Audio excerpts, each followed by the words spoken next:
Okay. Hello. Hello? Hi. Hi. How are you? Today I'm not so fine. I'm very gloomy and really shitty day. Oh, I'm so sorry to hear that. After 6 weeks, yes, it's a shitty day since yesterday. I'm fed up with everything. And how are you? I'm doing okay. Yeah, it's been a pretty normal day, pretty quiet around here. So, Where are yeah. you? I'm in Anchorage, Alaska. Oh, I'm in Paris and it's raining.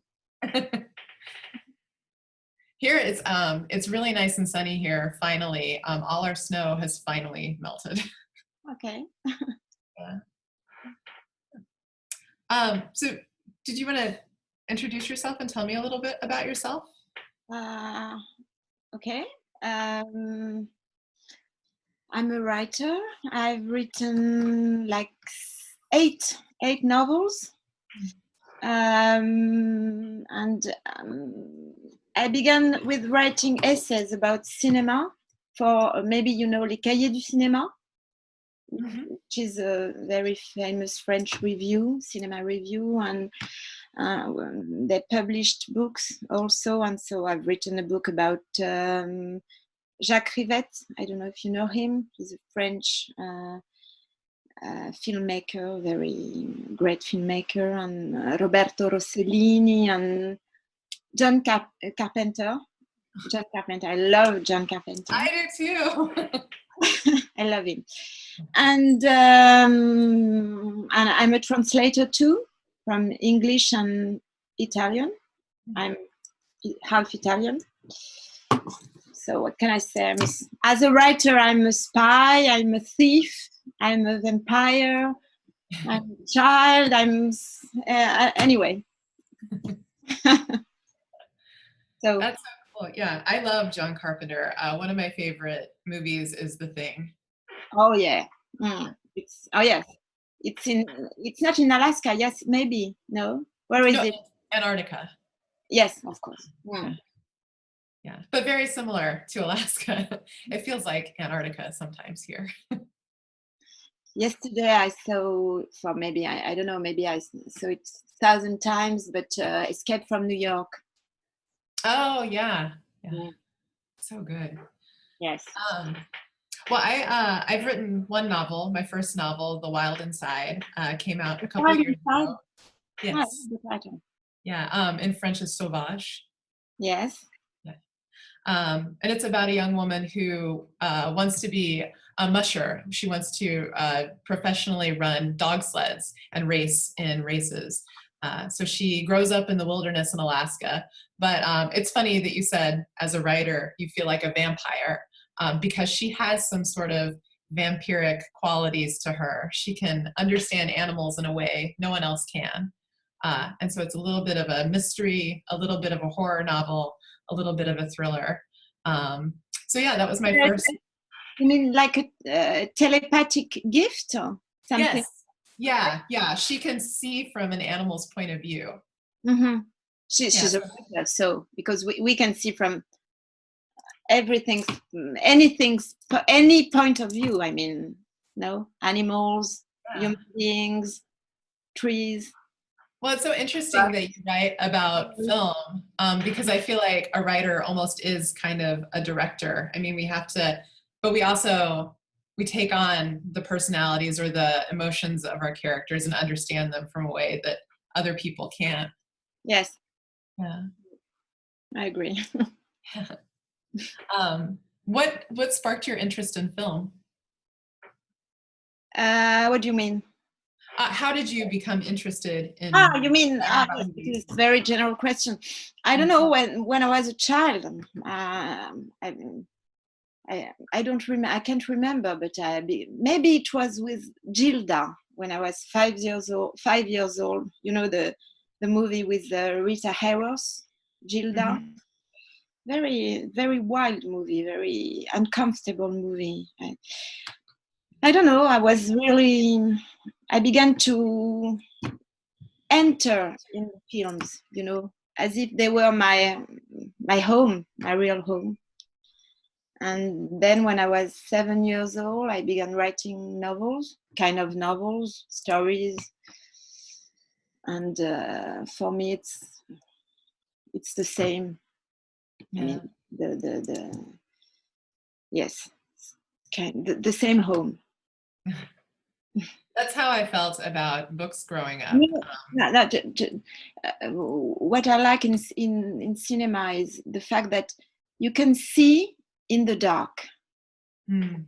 You open your eyes if you see the movies in movie theaters, which you can do in this moment, but you open your eyes in the dark. It's so fascinating. For me, the same thing as writing, seeing in the dark, you know, opening your eyes like in a kind of dream, which can be a nightmare, because dream and a nightmare, it's exactly the same thing. But yes.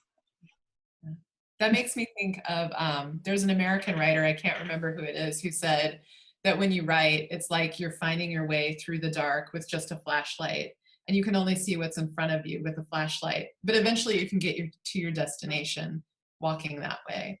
And that's how I feel when I write. I feel like I'm kind of bumbling around in the dark, putting my hands on things and going, what is this? What's this? Yeah, I'm just trying to find my way to the end of something. Yes, I agree.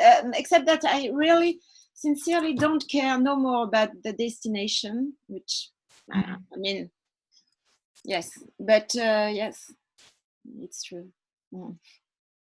I feel like my favorite books, like I'm not reading to get to the end. I'm reading because I like the world that a writer is creating, and I just want to stay there and be with the characters. So I do a lot of rereading. And some of my friends are like, how can you reread a book? You already know how it ends. It's not about the ending. It's about being inside the book. Exactly. Yeah. That's why I was using the word home, you know, It's like having a home. And, you know, as long as it lasts, it's something so comforting and overwhelming. And I don't know. Mm.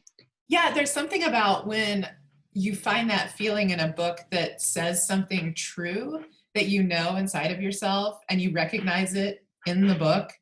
And I don't know, it's like a feeling of connection with someone that you've never met. I mean, it's like this. It's like connecting with someone that you've never met before, but you find you have this true thing in common.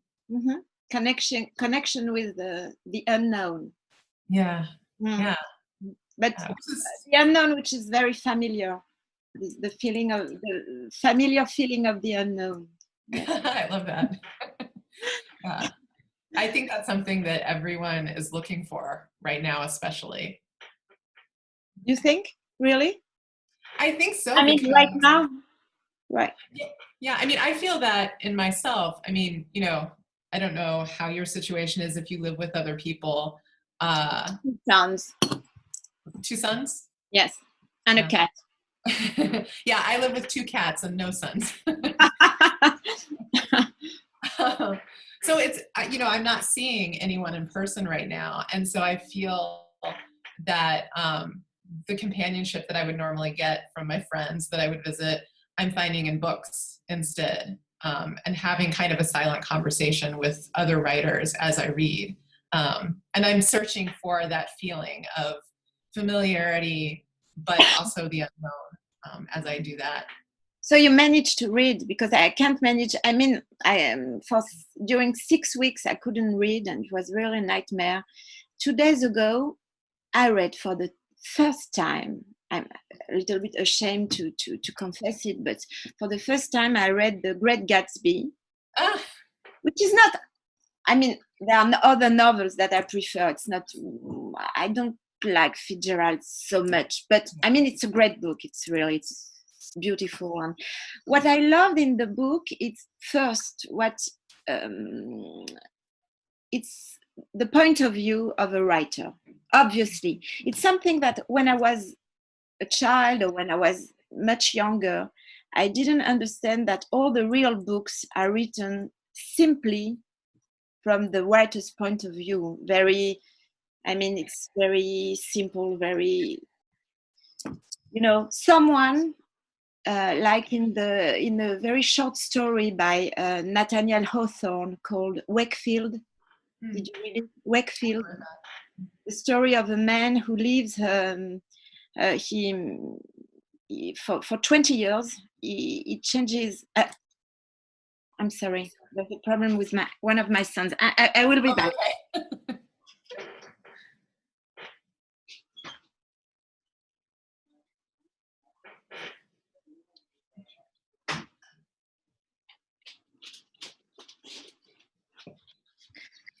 That's okay. Now, so one day he says to his wife, I have some business to do, so I will be back at the end of the week. You have to prepare, I don't know, the dinner for Friday. And he never comes back for, I don't know, I don't remember if it's 10 years or 20 years, 10 years, I think.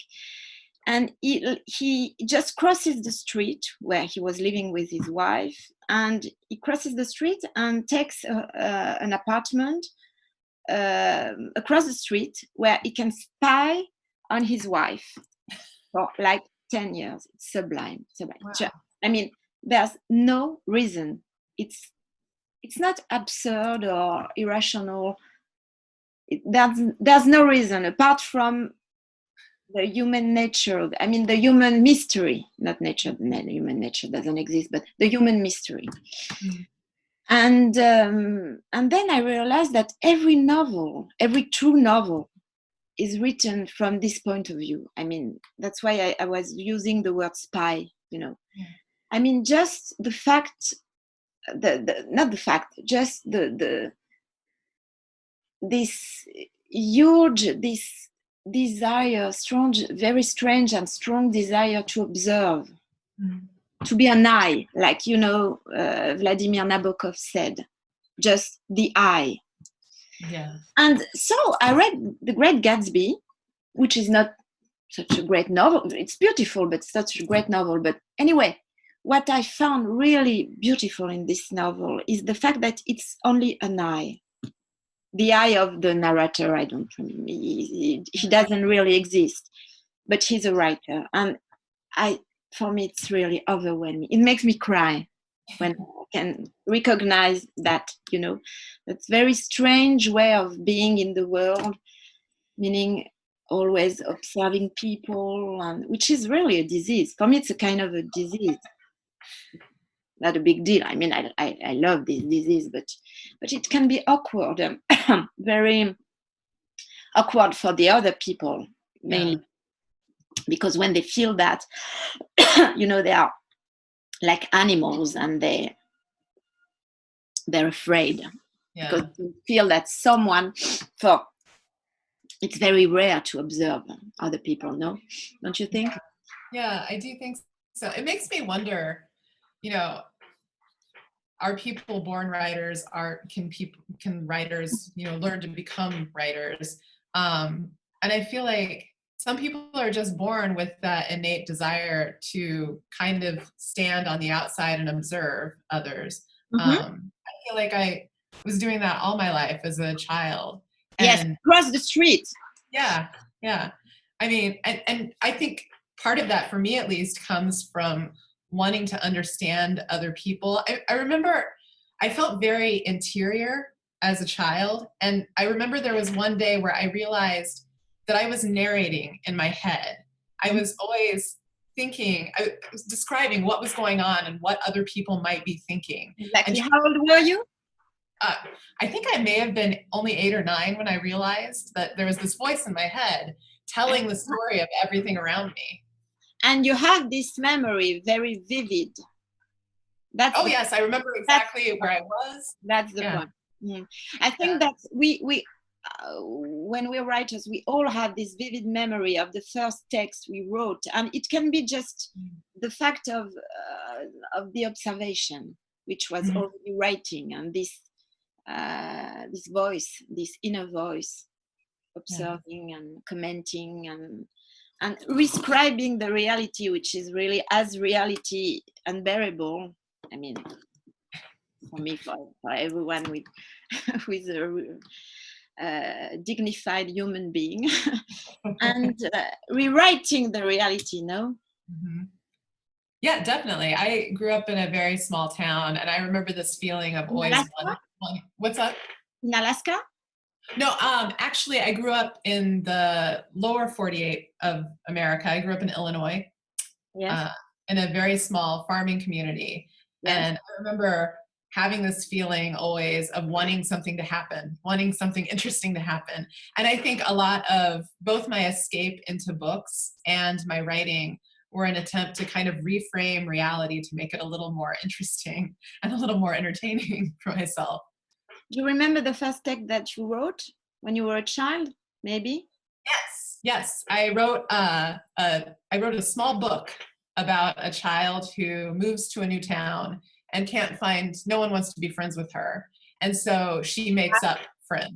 She invents her own. She's odd. Is she odd? Yeah, she's just an odd, kind of lonely kid. Yeah. Mm-hmm. And so she invents imaginary friends to come play with her, and they're monsters and other strange children and trees. And yeah, so I remember writing that probably when I was six years old. Mm-hmm. Yeah. What about you? Yes, I was 7. Yes, I think yes, when I learned to read and to write, I was 7 years old, and so I began. I remember that I think at the beginning I was rewriting Agatha Christie's books, novels, and like detective stories or something. And then yes, I continued, and then I tried to rewrite Le Rouge et le Noir, which was a total failure. But anyway, I really love. Yes, I only. And then what did I write? I don't know, short stories, and yes. It's interesting you said that you were trying to rewrite a lot. Well, there was intensity. Yeah. I mean, I lost my father when I was 7 years old, so everything was kind of he killed himself, and I was in a very poor family, and so everything was kind of, but with many books, with art.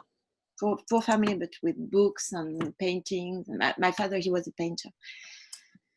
And yes, you can say I tried to escape. I don't know. I escaped from New York, escape from. I love Snake Plissken. I think I'm kind of Snake Plissken, you know, the character, John Carpenter's character. And I think there's something, as John Carpenter would say, and I met him once, and he told me that when he was a child, he told me, I've met the evil. And then he said, my father and my mother, they are alive, so I can tell you anything. So.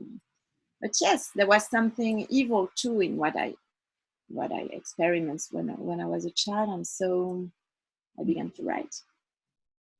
But I was looking for intensity. Interesting. And did you find it? Yes, but it doesn't last. That's intensity. So you have to rewrite, and you have to, yes. Yeah, I think that's one thing that people don't realize about writing. They think, you know, this thing comes out and it's he's writing David Seinfeld. No, I call it David Seinfeld because I love Seinfeld.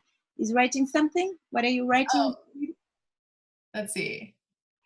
Oh, he was giving us a prompt about misfits.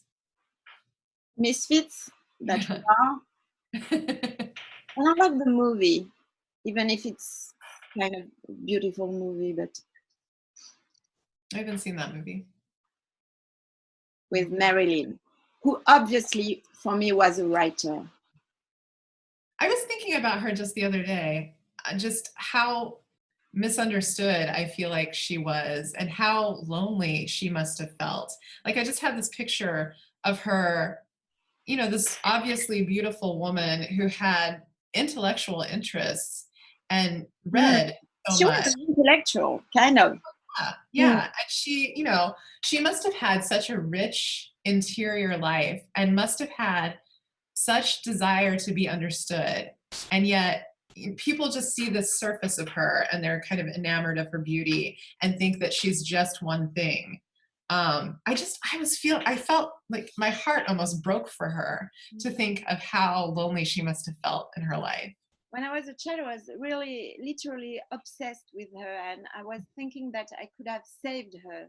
I was doing a very strange mixture in my head between my mother. She was not blonde. She was the Italian, the Arabic type, and I was a blonde, very lost in a very different family.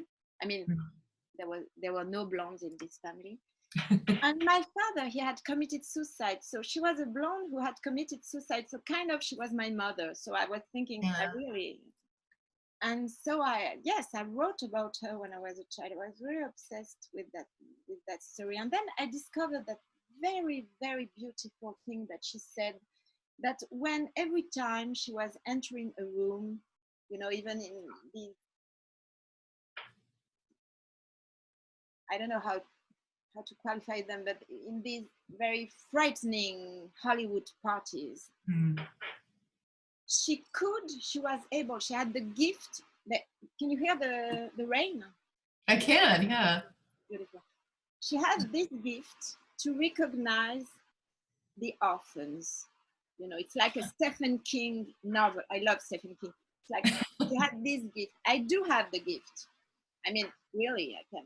Every time I enter a room, I can really recognize who is orphan and who is not. It's very, and later I thought that it was really linked to the writing, that orphan thing was linked to the writing. And so she was a kind of writer, and she wrote poetry, Marilyn. Yeah. Very beautiful poetry. I think it makes so much sense that there's kind of a link between writing and being an orphan, or just that feeling of isolation or loneliness. Because for me, writing is a sort of way to get in touch with other people, and not really even, I'm writing and there's a reader who's going to read it eventually. It's more about I'm writing about characters in an effort to understand other people better. Yes. And to kind of feel less alone. I barely can hear you because the rain is real wild. It's because of you, wild rain. It's because we don't... Wild rain outside and inside too. In Alaska, we don't get hard rain. We don't get thunderstorms. We don't get them here. I miss them. I really love the sound of thunder. But it doesn't happen here. We just get snow. And so what is the link for you between being an orphan and being a writer? Is it exile? I think so, yeah. Because we were talking earlier about that, that tendency that writers have to observe. And so I feel like when you're an observer, you often feel like you're always on the outside. You're never quite fully engaging with what's happening. You're almost dead. It's what I like in Escape from New York and Escape from LA, in this character of Snake Plissken. Every time he meets someone, this person says to him, Snake Plissken, I thought you were dead. I thought you were dead. And he's like, he's half dead between 100 dead people. Who think they are alive, but they're dead. And so, yes, that's the feeling. That's what Henry James said, that being a writer, it's like observing life across the street and being in the shadow, in the shade. It's a shady life. I love it. Just like the Nathaniel Hawthorne story you were talking about. Exactly. Yeah. That explains a lot. I like going on walks right now. We don't have as many restrictions as some places, so I can go outside and go on a very long walk. And I love looking at other people's houses and looking into the windows and seeing how other people are living their lives. Just wondering what they're up to inside. Wondering, imagining what, yes. I love that. I love that in the subway in Paris, you know.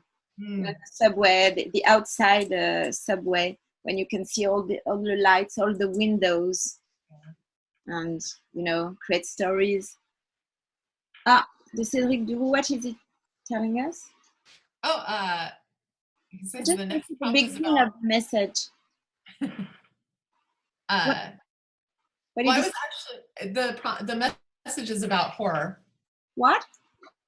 Horror, like scary. Yeah, stories. I didn't hear you. Okay. I was going to ask you what your favorite Stephen King novel is. I'm also a big fan. It's Sac d'os bag, Bones Bag. Oh yeah, that one's really I love good. it. It's my favorite. Bones Bag. Yeah, which is explicitly about a writer Yes. trying to write his way to. Exactly. Yeah. A widower, and he can't write no more. And yes. And it's like Rebecca, you know, Daphne du Maurier. It's like a remake of Rebecca. And so. And yours? What's your favorite? Whew. That's a tough one. I like so many of them. I love Unwriting. Unwriting is sublime. Unwriting is really well done. I teach a creative writing class at a prison here in Alaska, and I bring excerpts from On Writing to the students in class. Yeah, they're big fans. Yes, it's very, very inspirational book. It really is, yeah.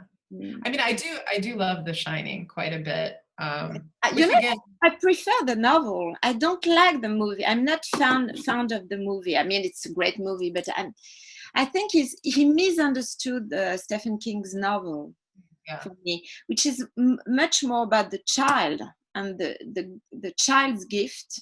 Yes. And the child being the writer, obviously, rather than the father. The father, for me, is not the main character. For what's his name? Stanley Kubrick. It is, but I think he misunderstood Carpenter, King's novel. I think so too. I think I have to take them as two very different texts, like two very different pieces of art. Like I love the book for very specific reasons, and I enjoy the movie, but I don't even think of it as The Shining. It's a totally different thing. Yeah. Did you read the sequel, Dr. Sleep? Yes, I like it. Yes, I did. Yeah. Again, I love Cujo. Cujo, how do you say that? Oh, Cujo, yeah. Cujo, it's beautiful. And Charlie, and Carrie is sublime. I read it maybe, I don't know, 20 times. It's masterpiece, and the film is a masterpiece. There's Brian De Palma's Carrie is really a masterpiece. Yeah, there's a version of the book, the audiobook that's read by Sissy Spacek. Oh yeah. And so she does such a great job, of course, because she's Carrie. She's so scary. Yes. That scene with Piper Laurie. Nature. She's a freak of nature. I love her. Yeah, so good. So you're an evil child too. I'm an evil child, obviously. So that's why they shows us. Okay, Cédric. Okay, we got you.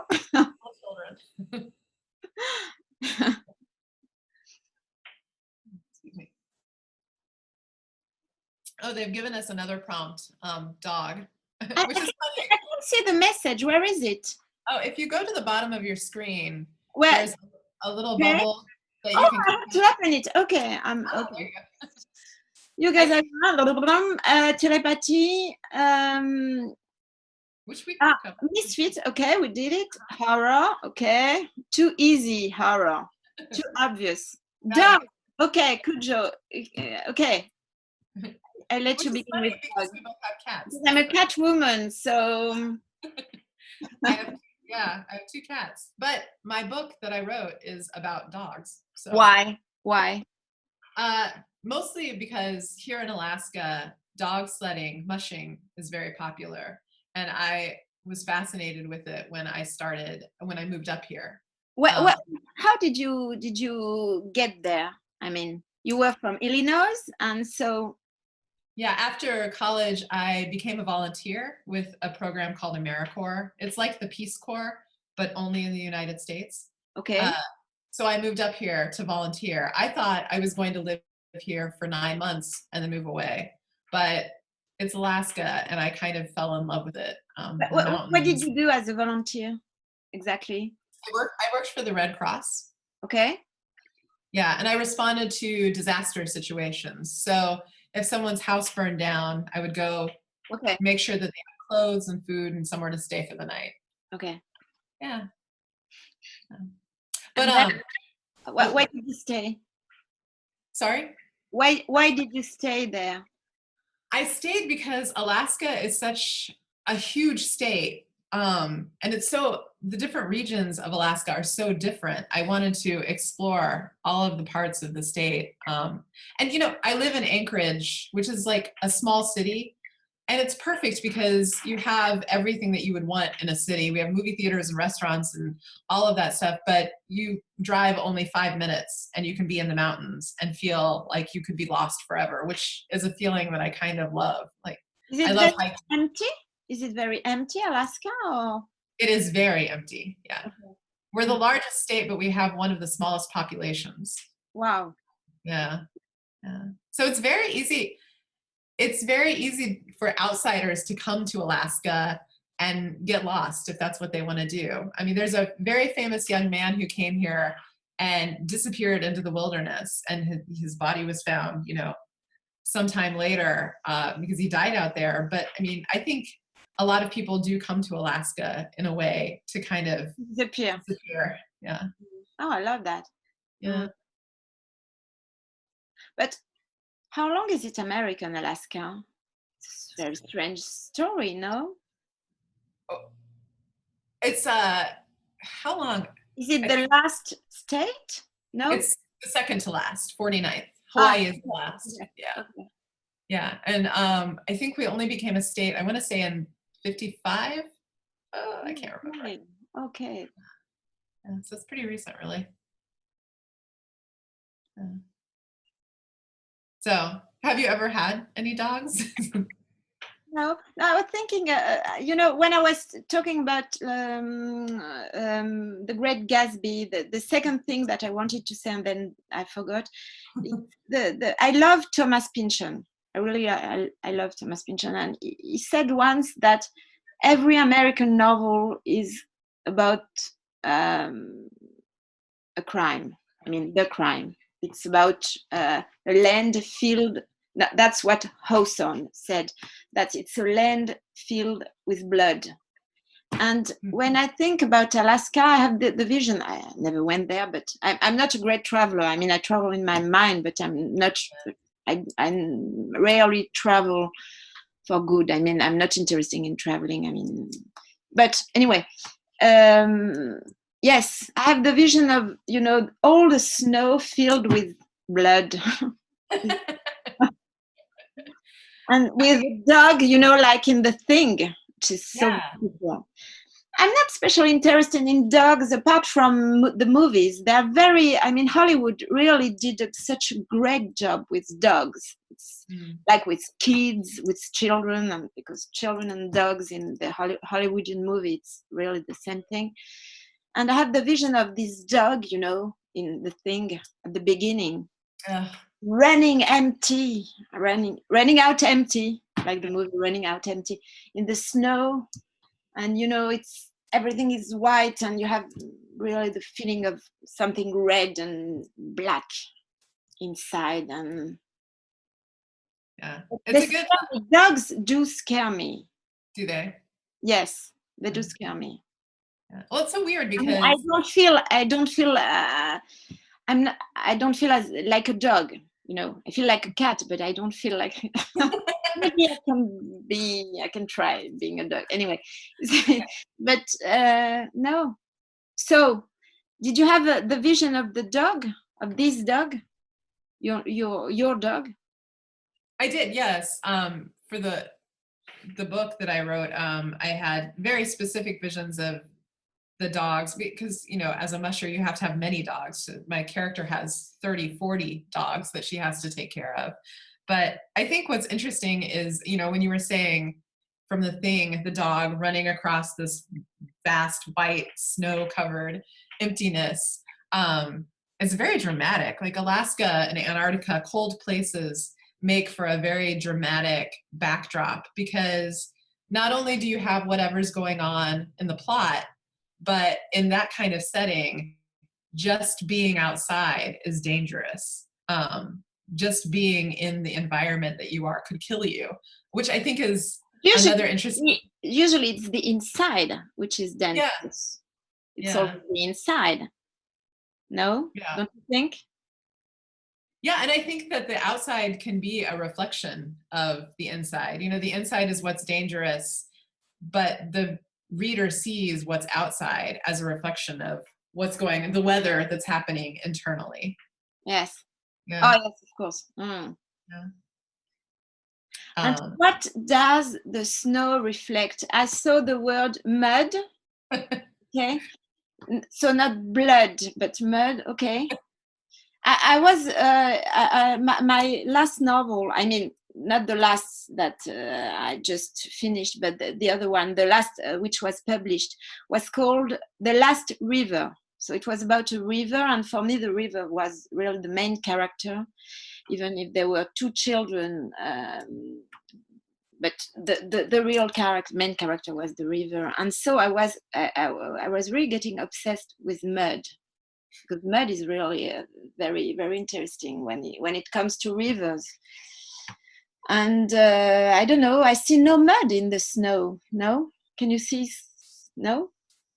No, I mean, that's the thing about winter here. It's so... Maybe the mud is the boredom of the snow. No? When it comes... That's what we're left with in the spring. This time of year, we call it breakup because it's when all the snow and the ice begins to break up on the rivers and the rivers start flowing more freely, and mud is now everywhere. You can't go anywhere without getting it all over you. It's a weird time in Alaska because it seems so bleak. It's so brown right now, but you know that we're just about to get to the part where everything starts growing again and blooming. Do you like it? I hate spring. I hate spring too. Oh, great. Yeah. Because it's so rare. I prefer fall, winter. It's so depressing. Yes, I love fall and winter. I'm a fall creature and I love winter too. And spring is so, it brings anxiety and it brings hope. It brings hope. So it brings despair too. I hate it. I really hate it. It's really antisocial to hate spring, but I don't like it at all. I hate spring, but I do love summer in Alaska. Thorough, too easy, man.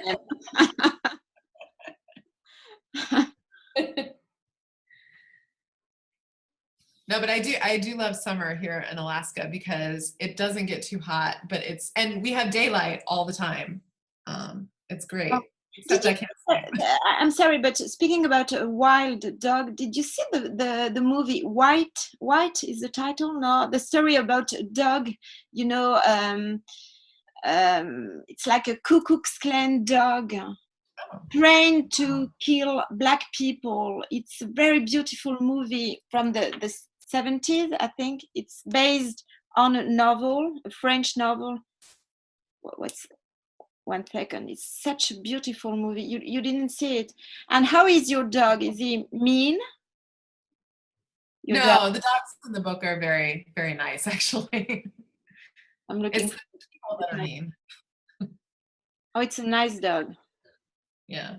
So I'm looking for this. You have to see this movie. Such a frightening aspect. What's the movie about the dog? Or maybe it's not White. Anyway, I'll find it. Yeah, I'll check it out. That sounds really interesting. It's really beautiful. Yeah. Oh, that's scary. So we have Thoreau.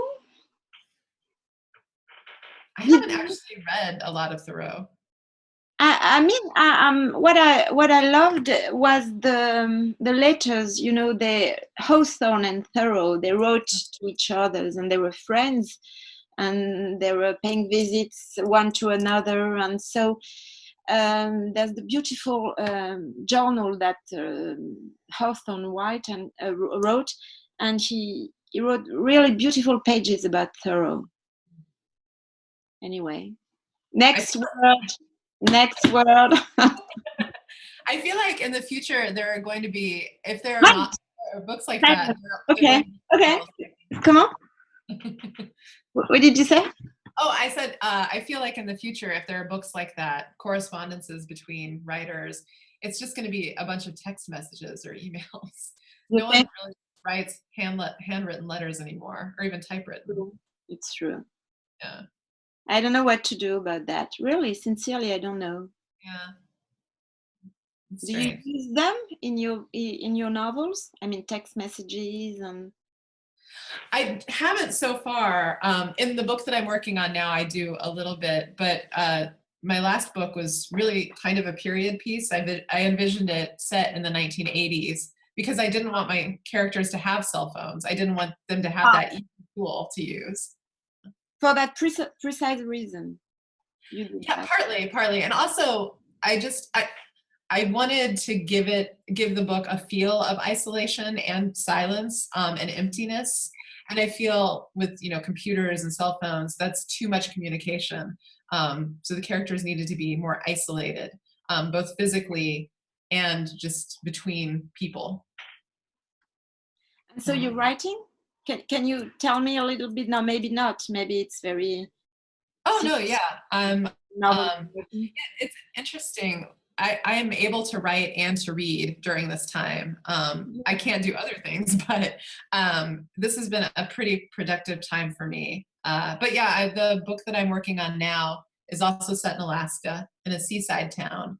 And it's about a young woman who is a carpenter. She builds houses, and she discovers a house in her hometown that's full of doors. And each of the doors that she opens takes her to a moment in the past, in her own life's history. So it's a little bit about time travel and memory and the nature of memory. Great. Did you see Coppola's movie Peggy Sue Got Married? Oh, yeah. It's kind of, no, it's not exactly the same, but I love the idea of every door opening on a memory or something. Or Yeah. And then, questioning whether our memories are really representations of actually what happened, because if something happens to both of us, you remember it one way, I'll remember it a slightly different way, or maybe a very different way, and figuring out what that means, how that shapes the story that we tell about our lives.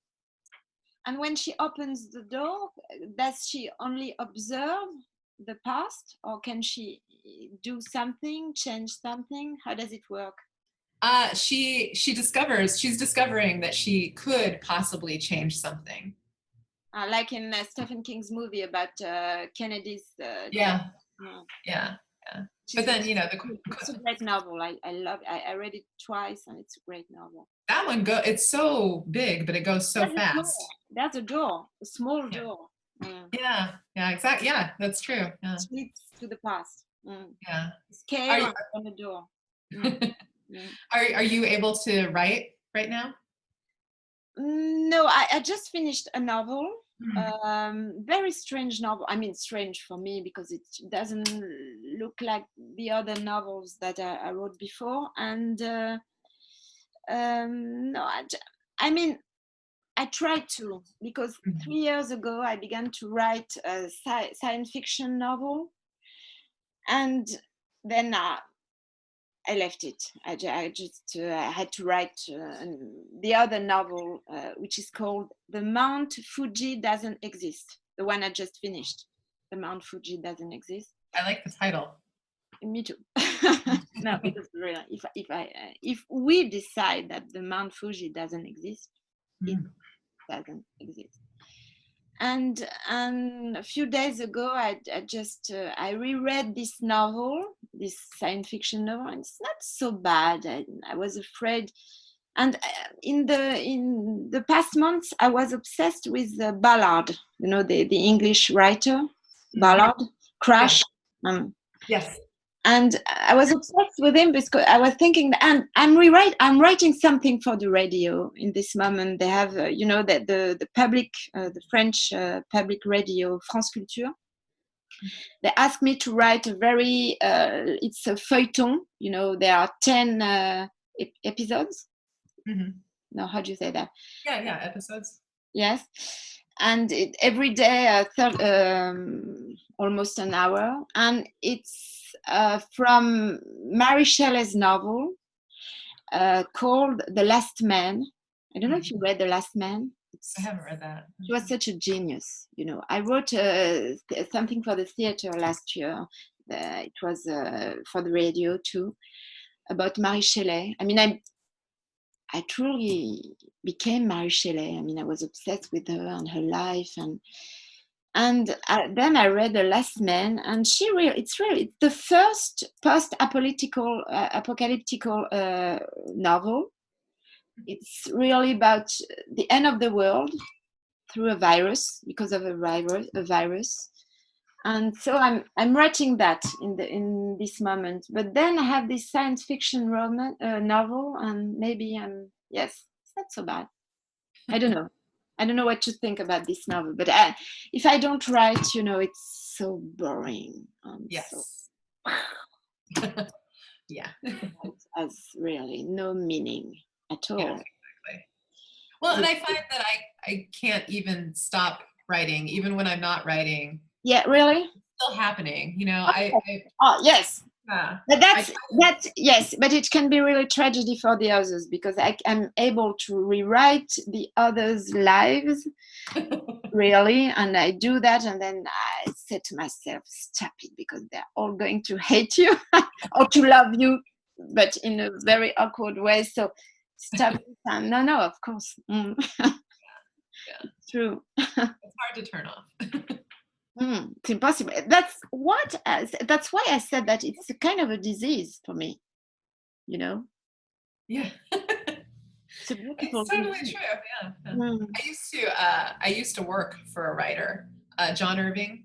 Yeah. What did you do for him? I was his assistant, and so every day he would give me his handwritten pages, and I would type them into the computer. Assistant or ghostwriter? Assistant. I never read John Irving.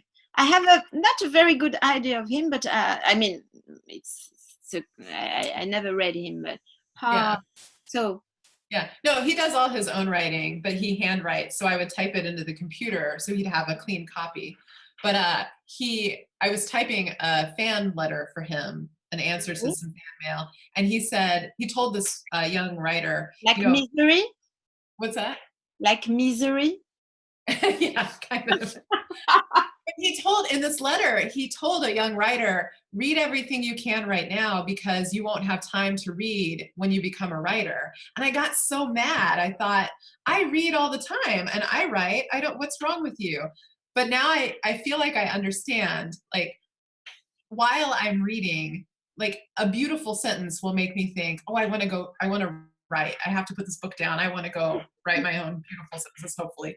Or, something that happens in someone else's story will start making me think about what needs to happen in my story. And so I feel like what he was saying is, like, when you're reading as a writer, you're always a writer. You keep thinking like a writer. It's true. Yeah. It's exactly what I said when I told you that reading Gatsby, the Great Gatsby, I really had this feeling.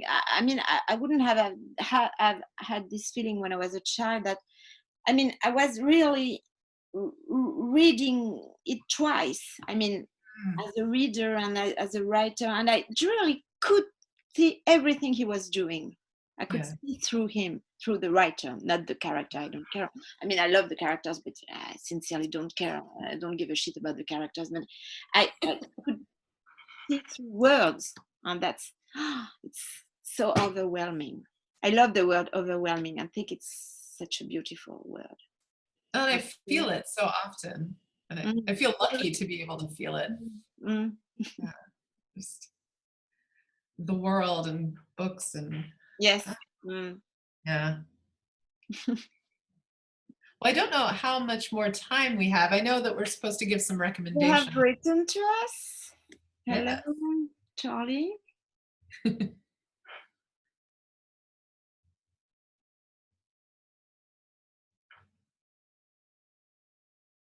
Okay. Well, and I feel like you have given me several recommendations already. I want to read The Last Man, and I want to find this movie about the dog chasing the... Wait a minute. It's White Dog. It's White Dog. White Dog. It's attends, merde, évidemment. Aspect. White Dog. No, it's so dressé pour tuer. White Dog. 82. Okay. It's Samuel Fuller. Okay. Fuller. It's really terrifying. Such a beautiful movie. It's frightening, really. White Dog.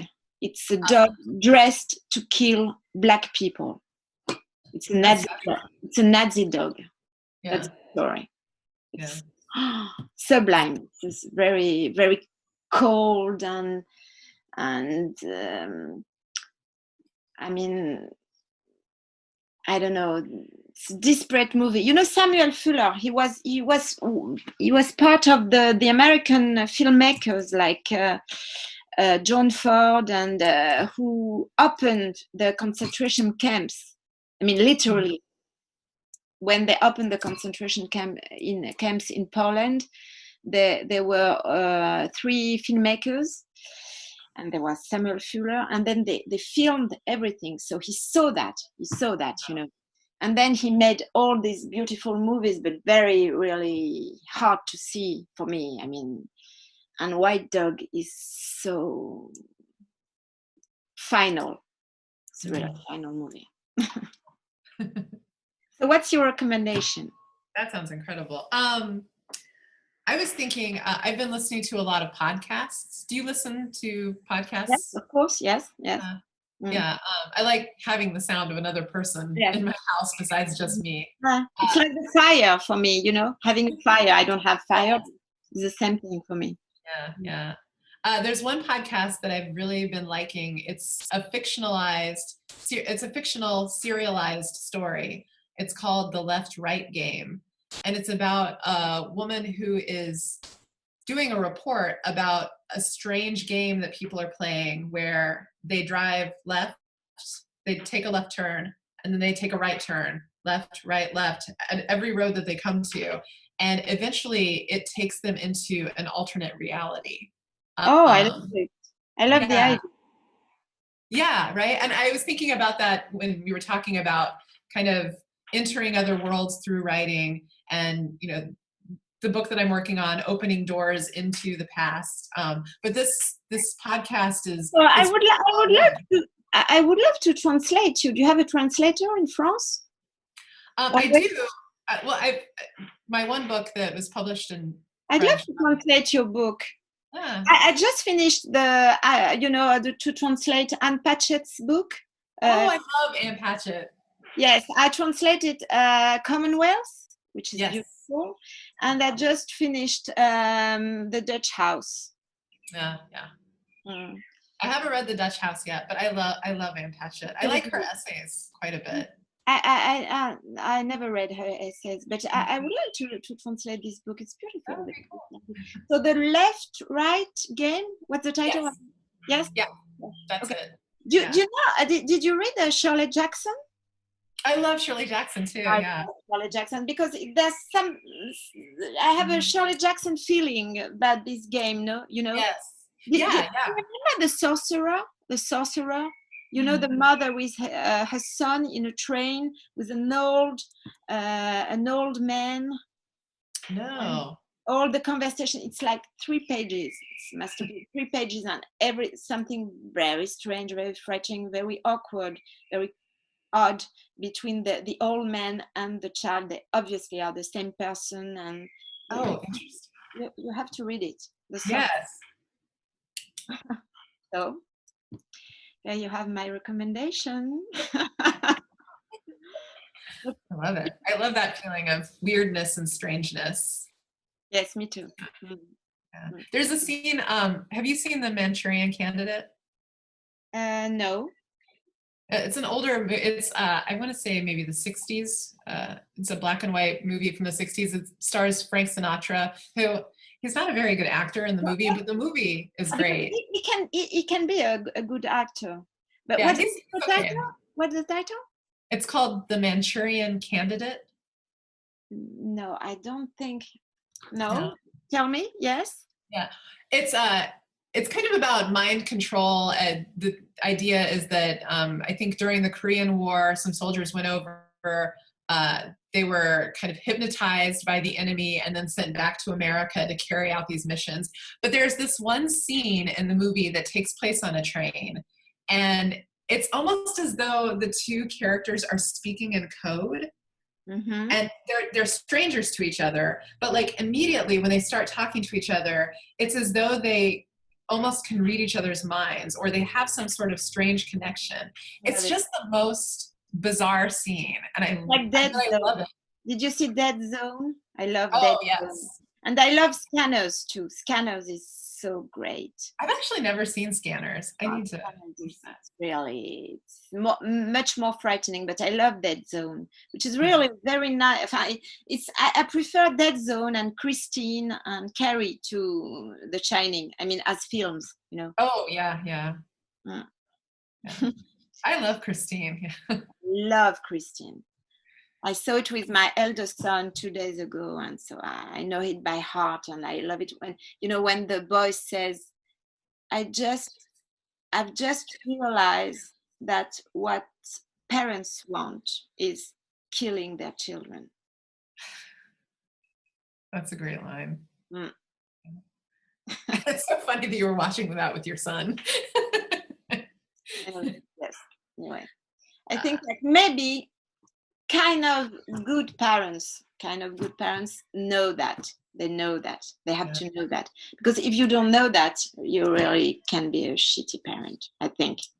Yeah. From my experience. Yeah. It's healthier to understand that. Well, it looks like they are saying that we can wrap up anytime we would like. Okay. So anyway, it was really, it's very telepathic. There was telepathy. Yeah, this was so much fun. It was really great talking to you. Yes, me too. So be well, and I hope you have a better day tomorrow. Yes, I already have a better day, you know. Thanks to you. Yeah. Bye.